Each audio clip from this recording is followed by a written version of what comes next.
Allah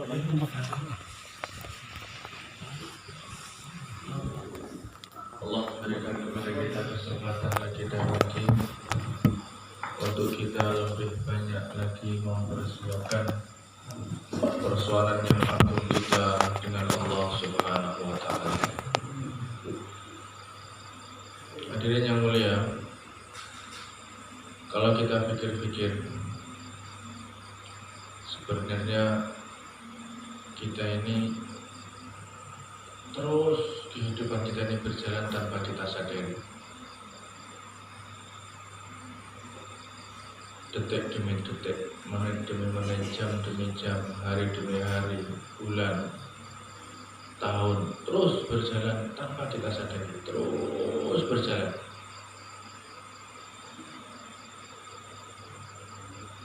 Malam ini, malam Senin ini, yang kita lewati bersama hari ini, tidak akan lagi kembali lagi sampai hari kiamat. Terus berjalan, terus berjalan. Bahkan kalau ditamsilkan, begitu kita dilahirkan di dunia ini, maka kita ini seperti sedang mendatangi sebuah airport atau sebuah terminal atau stasiun. Maksudnya apa? Mengingatkan kepada kita bahwa tidak ada ceritanya seseorang itu tinggal selamanya di stasiun, tinggal selamanya di terminal, tinggal selamanya, tidak ada. Ngapain mereka datang ke stasiun terminal airport? Mereka datang untuk menunggu kendaraan mereka yang nanti akan mengantarkan mereka ke tempat tujuan. Betul yang mulia?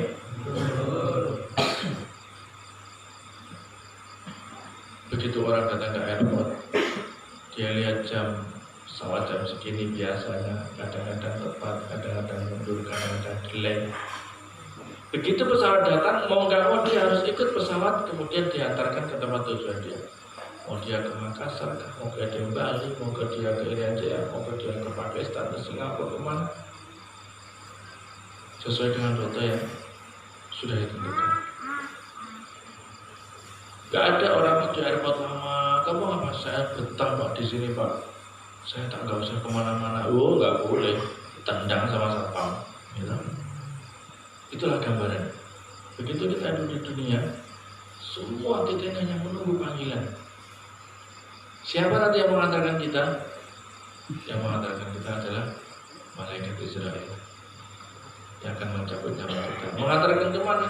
Tujuan kita. Tujuan kita kampung akhirat. Semua kita pasti ke sana. Dunia yang kita tinggali ini sudah ditinggali oleh ribuan jutaan manusia orang sebelum kita. Dan semuanya belum ada yang berhasil menyelesaikan urus dunia, nggak ada.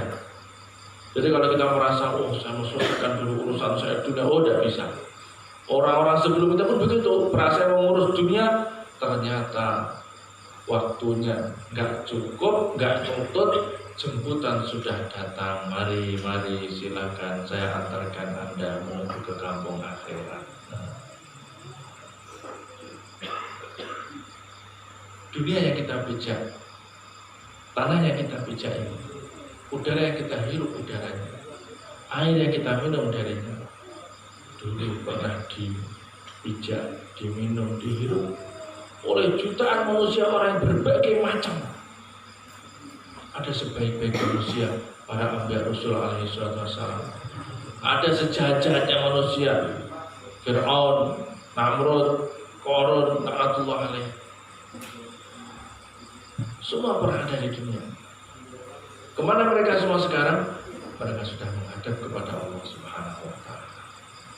Yang dahulu orang baik ketika di dunia, mereka sudah bersenang-senang di akhirat sana. Yang dulu mereka jahat, tidak taat kepada Allah, suka mendolimi orang lain, mereka sudah merasakan balasan yang setimpal mereka di akhirat sana. Gak usah jauh-jauh, dulu pernah ada kerajaan yang begitu dahsyat di Indonesia ini. Di Nusantara namanya Kerajaan Brawijaya, Kerajaan Mojopahit, dengan rojonya Rojo Brawijaya. dengan patihnya patih Gajah Mada. Sekarang kemana mereka semua? Mojopahit. Kerajaan Mojopahit yang begitu masyhur. Raja yang namanya Ayam Wuruk, patihnya Gajah Mada. Kemana? Yang menyatukan Nusantara waktu itu sampai daerah Tasik. Tasik itu sekarang Singapura, Malaysia. Itu semua milik Nusantara, milik Indonesia dulu. Kemana mereka semua? Sudah menghadap kepada Allah Subhanahu wa Ta'ala. Bekasnya tidak ada. Mojopahit hilang, tinggal buah mojo dan pahitnya saja. Tidak ada ceritanya. Maka beruntunglah orang-orang yang mereka ini diberi kesempatan Allah di dunia. Mereka berbuat kebaikan sehingga setiap saat dipanggil oleh Allah, orang-orang setelah yang mengenang kebaikan dia. Dulu ada Pak Fulan namanya, orang itu pernah berbaik seperti ini, orang itu dulu yang membangun pondok ini, orang itu dulu yang mengasihkan tanah ini. Masya Allah, setiap kali orang mengingatnya Al-Fatihah, Al-Fatihah, terus akan dikenang orang sampai hari kiamat. Kenapa? Karena dia telah berletih-letih berbuat baik ketika dia diberi kesempatan hidup di dunia. Sebaliknya ada orang dia berbuat jahat, ketoliman sana, ketoliman sini dia perbuat, sehingga ketika dia meninggal dunia, apa? Orang-orang mengatakan Alhamdulillah, kita sudah istirahat daripada kejahatannya orang tersebut. Apa yang terjadi? Orang-orang setelahnya akan mengenang dia dengan kenangan yang buruk. Dia nih aneh wong jahat, jenenge pakai. Ya Allah, alhamdulillah. Amit-amit sanak putu aja sampai kaya wong kuwi. Masya Allah. Betapa susahnya dia ketika dia dikenang oleh orang dengan kenangan yang begitu buruk. Padahal yang mulia, dalam surah disebutkan sebagai riwayat, kalau ada orang satu muslim meninggal dunia, ada orang 40 orang menyaksikan dia kebaikan, maka Allah dianggap dia adalah orang baik. Makanya kalau kita lihat orang-orang yang meninggal dunia itu, orang-orang Jawa, ketika sudah dikuburkan, gitu, maka Pak Mutinya mengatakan, kita saksikan ini mayat yang baik ya, baik apa baik, baik apa baik. Gila banget. Coba satu orang Solo, baik apa baik, bulu. Oh diatur sak kampung, baik. Ini guru-guru. Salah muni Pak, muni balik lalu bulu. Masya Allah. Jadi begitu itu.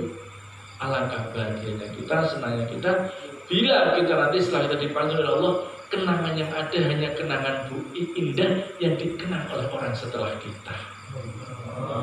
Amin Allahumma. Amin. Sekarang kesempatan kita ini, kesempatan sekarang ini. Orang-orang dahulu sebelum kita begitu. Orang-orang yang mereka telah meninggalkan kenangan yang baik di Wali Songo, Sunan Ampel. Bagaimana seorang raja, seorang ulama, para raja tunduk menyekolahkan anak-anaknya ke pesantren Ampel Dinto di Surabaya sana. Dikenang baiknya.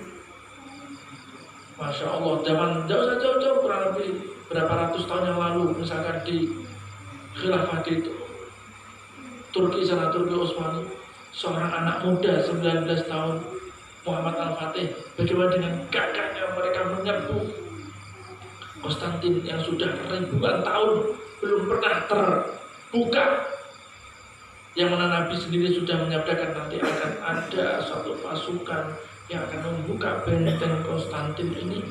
Beliau mengatakan nikmal amiruha wa nikmal jeshul dalikal jesh. Atau aja hadis. Sebaik-baik pemimpin nanti ada yang memimpin yang membuka benteng Konstantin. Sebaik-baik pasukan waktu itu ada pasukannya waktu itu. Maka Muhammad Al-Fatih anak muda ini begitu terobsesi. Saya ingin bagaimana menjadi orang yang dikatakan oleh Nabi yang akan membuka benteng Konstantin. Maka habis-habisan.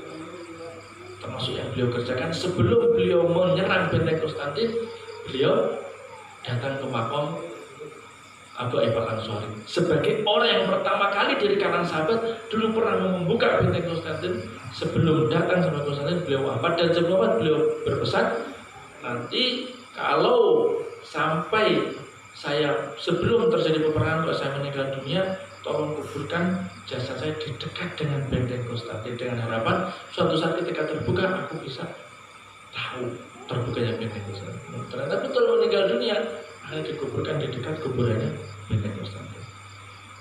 Orang kafir itu mengatakan, loh, kok kamu berani-beraninya menguburkan orang terhormat di kalangan kamu di dekat tanah kami? Lah kalau kami hancurkan kuburannya, kami hinakan dia, bagaimana? Maka para tabi'in dan para sahabat yang ada waktu itu mengatakan, kamu berani mengganggu kuburan sahabat, hilang kerajaan kamu. Orang kafir tahu. Akhirnya mereka sama sekali tidak berani mengusik, mengutak-atik kuburannya, makamnya Abu Ayyub Al-Ansari. Zaman sahabat ini, ganti generasi sampai akhirnya tidak diketahui di mana makamnya. Maka ketika zaman Sultan Al-Fatih beliau mau menyerang, maka beliau tanya kepada mursyidnya, gurunya beliau mengatakan, tolong di mana dicari ini. Akhirnya beliau istighfar, akhirnya Allah berikan kepada dia, dikasih tahu temannya di sana, dicari, dan betul memang dalam sebagian para mu'arikhin al-hijrah mengatakan di dekatnya ada pohon kuburan kita, betul dicari masih ada makamnya, dicari masih ada pohonnya, akhirnya sampai sekarang masih ada di situ, jadi makamnya Abu Ayyub Al-Ansari. Setelah ziarah ke makamnya, soal izin baru berangkat untuk menembus benteng Konstantin. Berhari-hari beliau mempersiapkan meriam itu yang besarnya itu luar biasa besarnya, pelurunya itu bertonton,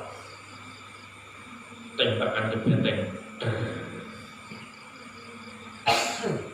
tertimbul setelah ketika dalam peperangan timbul masalah baru. Ternyata untuk mempersiapkan satu tembakan lontaran sebuah meriam ini itu perlu berjam-jam. Jadi meriam mengisi, menunggu dinginnya laras ketika habis digunakan, kemudian disiapkan amunisinya, diisi, ditembakkan lagi. Satu hari dalam 24 jam kurang lebih hanya bisa 7 kali saja. Jadi tiap berapa jam itu? 4 jam. 24 jam bagi 7 kan? 4. Setiap 4 jam baru bisa sekali tembakan, sekali lontaran. Akhirnya apa yang terjadi? Persiapan bentengnya diperbaiki sama orang sana, perbaiki lagi. Akhirnya tembak, loh, bisa jadi bentengnya. Tembak lagi, akhirnya sudah berhari-hari pasukan Turki Utsmani kewalahan. Akhirnya musyawarah, sebagian mereka mengatakan sudah kita nggak mampu. Maka di waktu itulah Sultan Al-Fatih mengatakan tidak ada perkara yang tidak bisa, harus kita coba, harus bisa. Akhirnya betul beliau malam itu punya ilham. Jadi benteng Golotan kemarin kami pernah ke sana, itu gunungnya itu sudah berubah jadi perumahan sekarang. Dulu gunungan. Jadi bentuknya kurang lebih di sini benteng, di sini lautan, kemudian ada ceruk kecil gitu. Nah di situ tuh sudah dipasangi rantai sehingga kapal nggak bisa lewat. Sedangkan pasukannya Sultan Al-Fatih ini banyak dari pasukan laut juga. Akhirnya beliau malam itu punya ilham, dari sebelah sini ini harusnya yang paling mudah ke sini, tapi sini dihalang-halangi dengan rantai.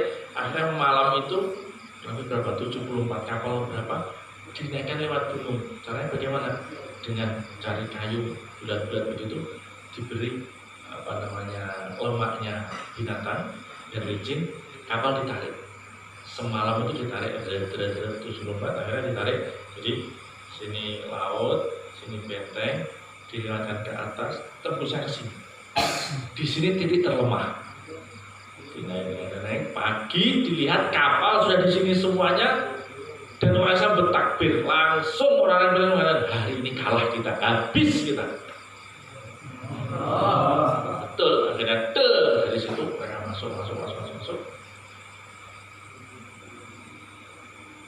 Sholat yang pertama kali dikerjakan, seingat saya sholat asar di Masjid Hagia Sophia itu.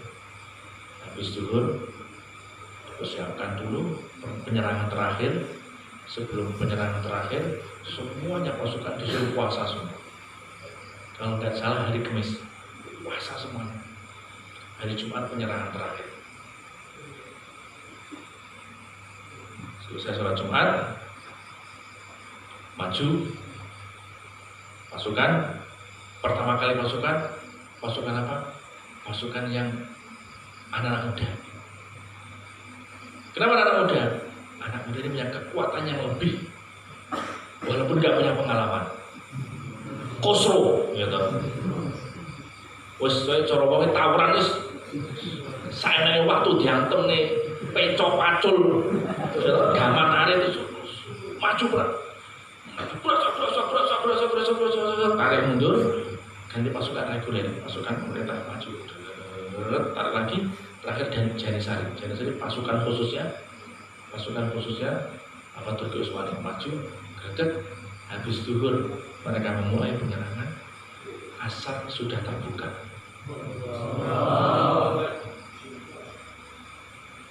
Begitu terbuka, masuk ke dalam ke dalam benteng, ke dalam benteng itu masuk. Sampai sekarang benteng masih ada, benteng tempat masuknya dulu Sulaiman Al-Fatih. Orang Turki banyak yang nggak tahu di mana bentengnya. Beberapa ahli sejarah meneliti di sini, ketemu di sini loh. Subhanallah, sekarang benteng jadi apa? Jadi terminal bis. Di benteng itu keliling itu total 7 kilo mungkin kalau jalan kaki. Yang sebelah gimana tuh pintu masuknya? Jadi ada teman itu bilang, ya Allah dari situ loh banyak orang-orang kadang malam-malam kencing di situ itu pasti kan begini. Gak tahu sejarah, udah lupa. Maklum sudah pernah dijajah zaman Kemal Atatürk itu macam dihilangkan begitu sejarah Islam. Beliau masuk ke dalam Masjid Hagia Sophia, kemudian beliau lihat ke atas, dilihat di kubahnya itu, dan beliau panahkan satu anak panah, dan ke kubahnya nancep, tanda apa? Tanda ini sudah kita kuasai.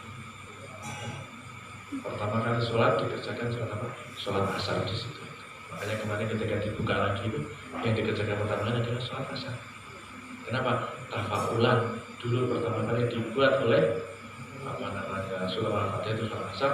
Maka setelah bertahun-tahun oleh si bangsat Kemal Atatürk itu ditutup, dijadikan museum, dibuka lagi untuk sholat itu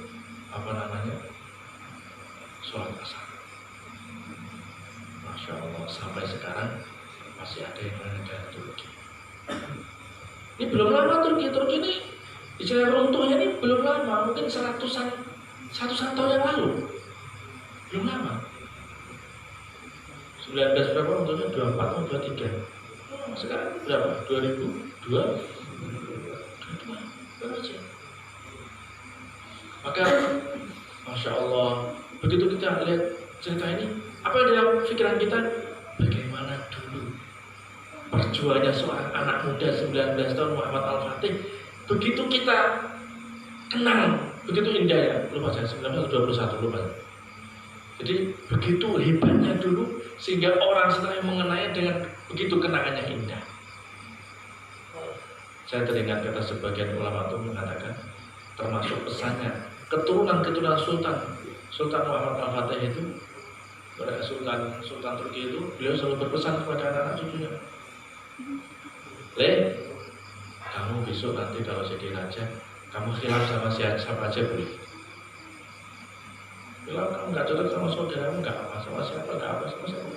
Asalkan satu, jangan kamu khilaf, jangan kau ganggu mereka. Siapa? Orang-orang ahli thariqah, orang yang biasa di khongkoh, para mursyid. Kamu jangan khilaf dengan mereka. Kok kamu khilaf, hilang kerajaan. Pesan siapa itu? Pesannya raja-raja Turki Utsmani kepada anak-anaknya. Kok iso kan? Bisa. Kowe kok khilaf karo wong sing mukarrab cedhak karo Gusti Allah. Wow, dicabut kabeh nikmatmu nanti. Jangan kau ganggu orang-orang ahli zikir di hongkong-hongkong itu. Jangan kau khilaf dengan para musyrik. Khilaf hilang kerajaan. Akhirnya Masya Allah berapa ratus tahun itu kerajaan itu begitu dahsyat, begitu hebat itu menguasai sebagian besar dunia. Namanya Turki itu sampai Hungaria, sampai daerah-daerah namanya Polandia sebagainya dulu wilayah Turki Utsmani semua itu. Sebagian daerah wilayah Rusia itu dulu dijajah sama Turki Utsmani. Orang dengar Turki Utsmani itu, kalau dengar sampai sekarang masih dihidupkan kembali itu apa namanya genderang perangnya pasukan Turki. Nah, kamu cari nanti yang sausat yang kamu belum boleh bawa HP kamu. Namanya Mehter. Itu satu istilahnya semacam musik tapi itu sebenarnya genderang yang dulu di zaman Sultan Al-Fatih ketika pasukan sedang perang itu terus ditaburi. Benowo semangat maju perang.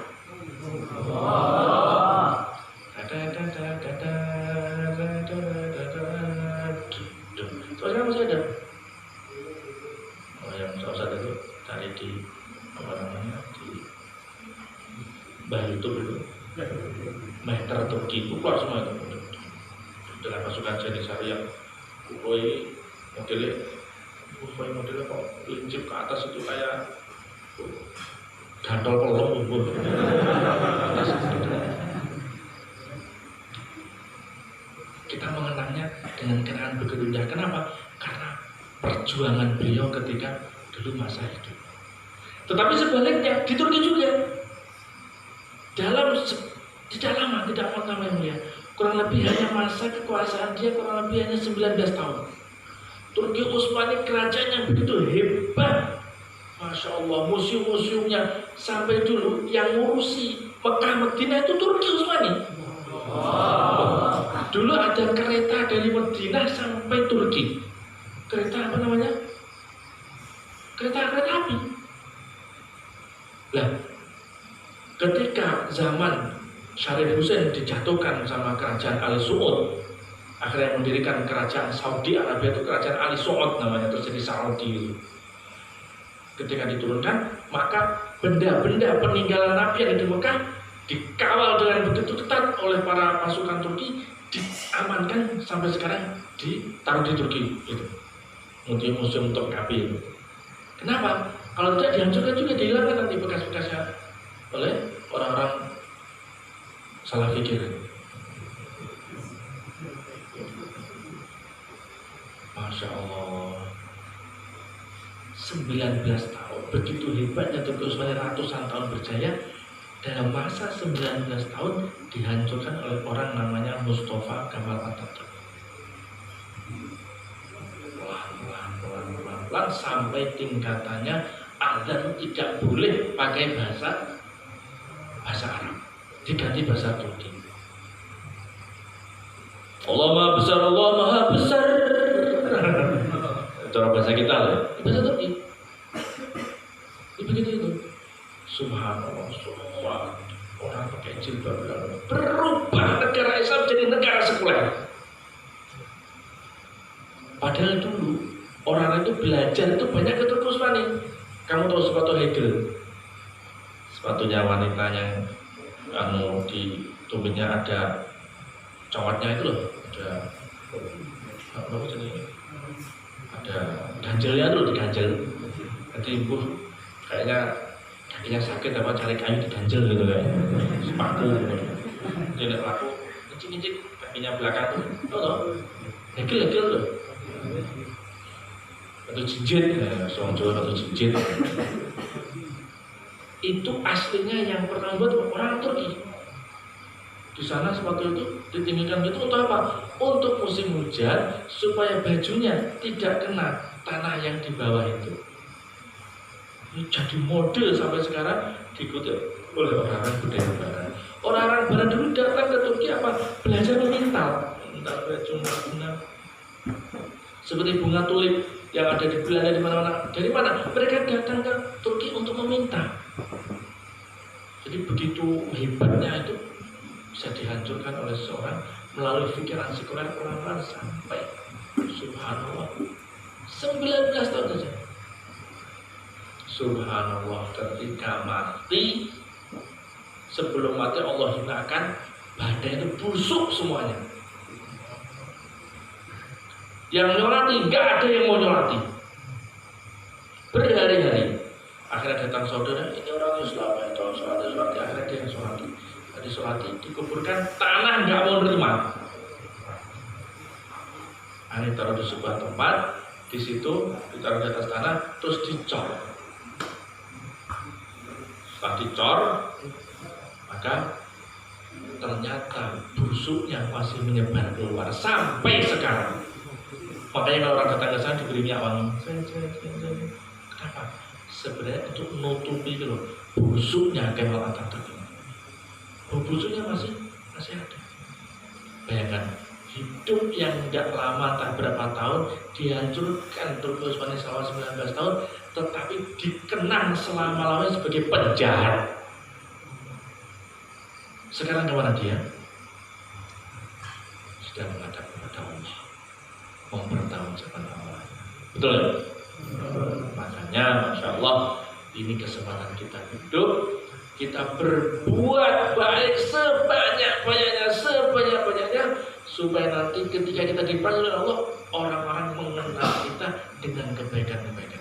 Insyaallah mulia. Insyaallah. Berbuat baiklah kepada siapapun, kapanpun, jangan bosan-bosan jadi orang baik. Insyaallah. Insyaallah. Itu yang mulia. Kalian yang masih ngaji, Masya Allah, sungguh-sungguh dalam ngaji, sungguh-sungguh tolak itu.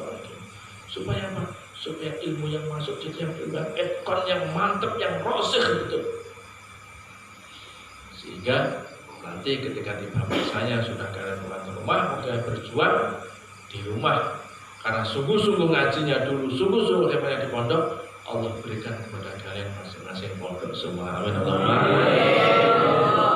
Itu niatnya yang tinggi-tinggi ya, tumpur niat, hasilnya serahkan kepada Allah.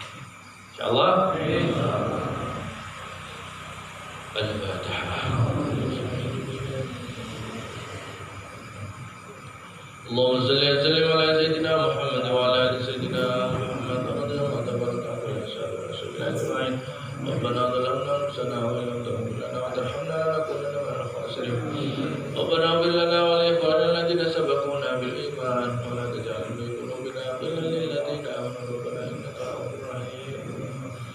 Rabbana taqabbal minna innaka antas samiul 'alim wa tub 'alaina innaka antat tawwabur rahim. Rabbana taqabbal minna innaka antas samiul 'alim.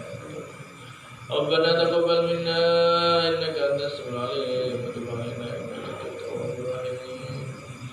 اللهم اجعل قريتنا هذه كالمدينة المنورة بيعة رسولك محمد صلى الله عليه وسلم. اللهم اجعل رجالها كرجال الصحابة، نساءها كنساء الصحابة، صبيانها صالحين، حفظة القرآن، علماء عاملين، داعي إلى دينك في أنحاء العالم. أسألك بسدادك يا الله ما حواليها من القرى وسائر قرى المسلمين. اللهم بارك لنا في مدرستنا هذه. اللهم كمل معانيها، كمل مبانيها، كمل معانيها، كمل مبانيها.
Ini tahun ini masih di sini apa ganti pindah pusat ke Terang? Gimana? Kerasa di sini setahun? Ada yang pengen tambah masa di sini? Kerasan semua kayak di sini nih. Nanti yang lain gak dapat bagian. Semuanya ingin mencoba juga. Nanti yang diputuskan kembali ke Utara, kembali saya yang di sini, insya Allah. Dan doakan insya Allah nanti di sebelah sungai pun insya Allah akan ada kelas jauh seperti ini, insya Allah. Akan secepatnya Allah hidupkan, insya Allah. Dulu di seberang sungai ada pondok yang hebat sekali, pondoknya dari Imam Rifai itu. Jadi Kiai Mahmud itu ibunya namanya Mbah Nyai Thohirah, ibunya namanya Mbah Nyai Sarijah. Mbah Nyai Sarijah itu putrinya Mbah Imam Rifai. Mbah Rafi itu Mbah Imam Rifai, kalau sekarang Mbah Imam Rifai, kalau orang sini Mbah Rafi, yang sekarang itu Mbah Rifai. Pondok besar dulu di sini, insya Allah. Di zaman dulu di sini sudah dibahas tentang ilmu qiraah sabah. Tembara berapa tahun? Mungkin 10 tahun sudah ada. Ceritanya orang dulu, Tembara itu belum berani adzan, kalau Kelengki ini belum adzan. Kita berharap semoga ada pondok lagi di sini hidup, sehingga nanti dah senangnya Mbah Rafi itu ketika ada hidup lagi pondok beliau. Insyaallah. Dekat-dekat sini insyaallah mudah-mudahan Allah mudahkan semua urusannya. Sebenarnya nanti kapan insyaallah al-Fatihah. Ya, apa caranya? Subhanallah.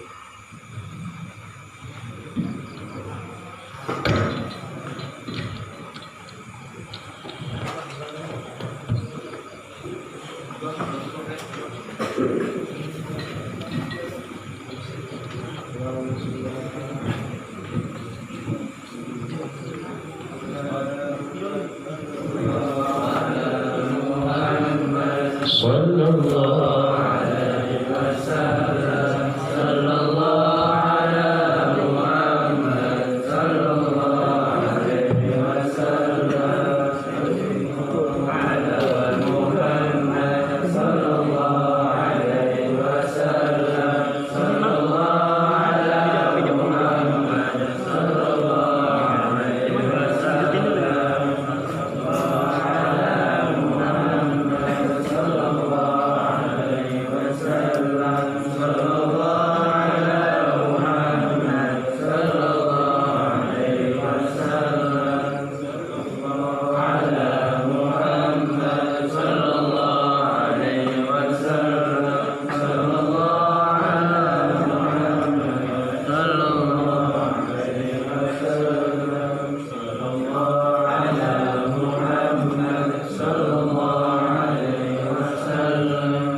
Ambilin tuh, ambilin depan-depan Iman. Ambil.